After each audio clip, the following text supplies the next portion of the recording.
Kim Chu, nagulat sa inamin ni Paolo Avellino.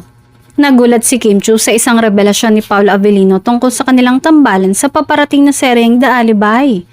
Sa isang panayam, inamin ni Paolo na matagal na niyang hinahangaan si Kim hindi lang bilang aktres, kundi bilang profesional na sobrang dedicated sa trabaho. Ayon kay Paolo, nasabi ko na din ito kay Kim. Matagal ko nang gustong makatrabaho si Kim. Ang galing niya at may kakaibang energy siya sa set na nakakahawa.